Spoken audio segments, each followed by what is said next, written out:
What's up? My name is John Sellers. I own 3 income producing businesses and I have 1 business rental property that has 2 tenants on either side.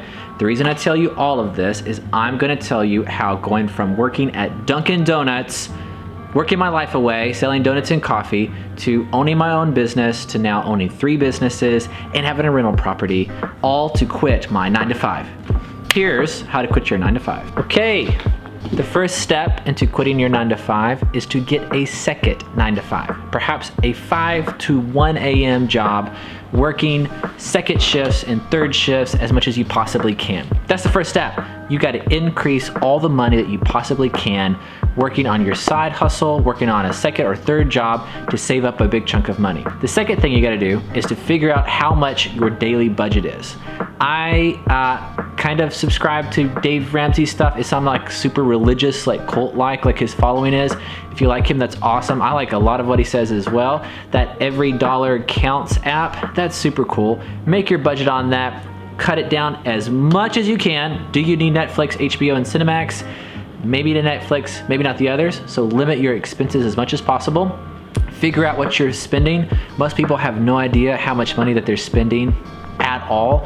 I just did a audit on myself on how much we're spending on food. I'm spending $1,390 on food on average every single month. That's stupid. That's like $45 a day, $50 a day.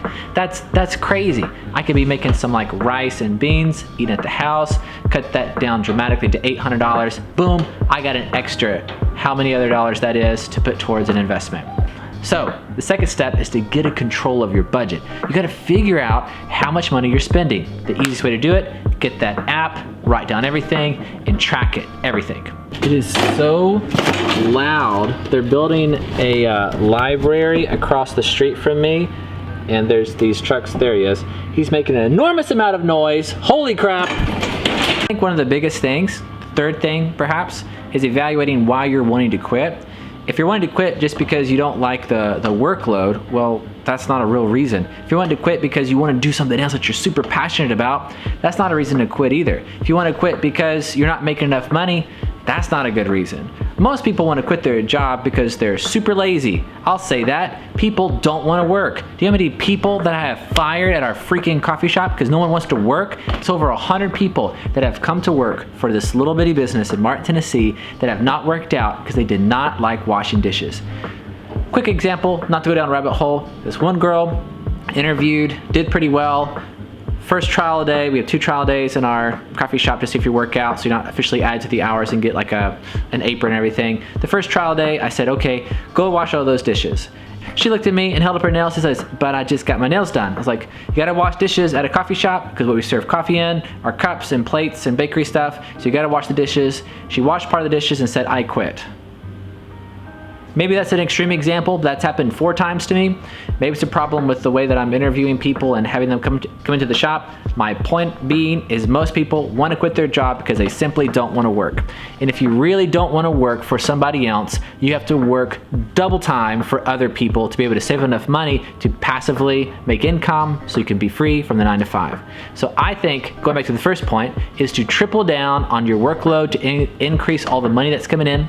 So number 2, get a clear budget on how much money's going in and out to see how much you're really wasting, because you're probably wasting a ton of freaking money like I was with food, not eating rice and beans at the house. Third reason is evaluating why you're wanting to quit. Is it something that you can overcome? Is it like a petty thing that you're having with your coworker? Why are you unhappy every day? Are you blaming it on your job, or is it really internal deep down? What I found out to be true with working at Dunkin' Donuts and other side jobs and working on my photography hustle was I wanted to save up as much money as freaking possible so that way I never had to work for anybody ever again. And it's been 12 years since I have not worked for somebody.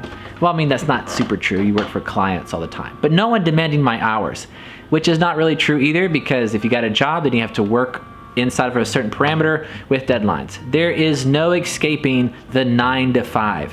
You will be working for somebody. It's all about service, and it's all about you trading your time for an estimated amount of value.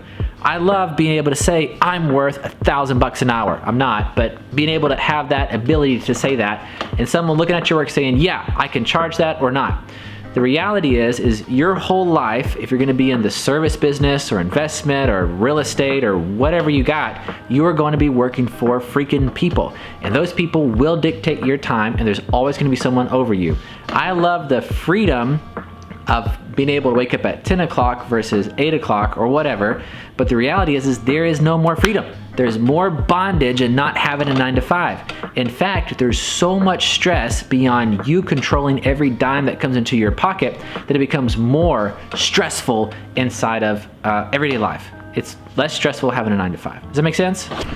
As like a really quick example, 5 of these shelves are all defective product that I bought that I thought would sell that wouldn't.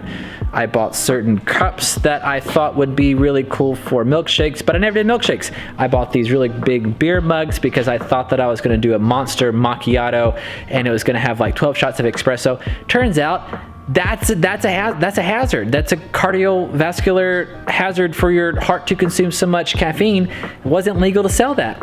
I have all this product back here because I made the mistake of not being able to read the market, and then now I'm just stuck with all this stuff. Whose fault is that? Nobody's. That's my fault. If you work a 9 to 5, you don't really have that. I'm not really against, this is like maybe the wrong energy. I'm not for you quitting your job, just to be clear.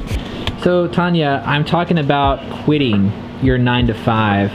How do you feel about quitting your 9 to 5 from I thought you were zooming. my perspective?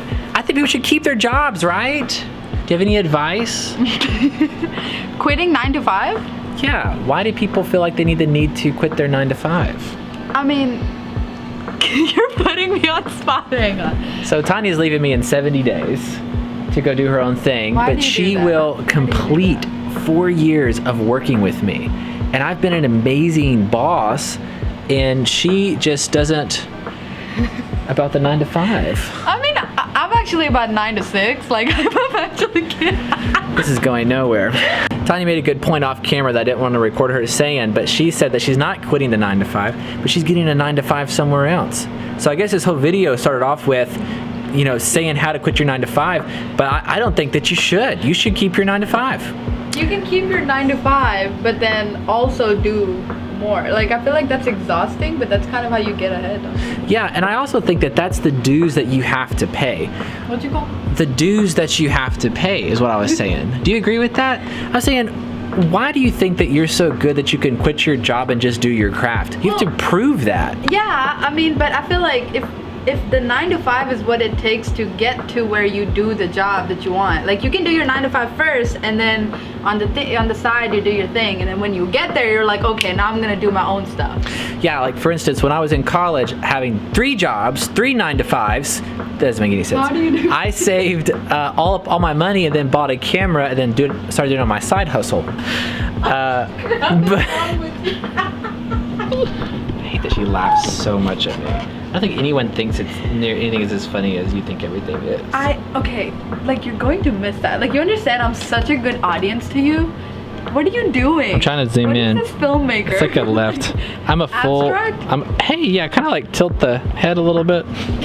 Okay, at the end of the day, it's about being happy. It really is.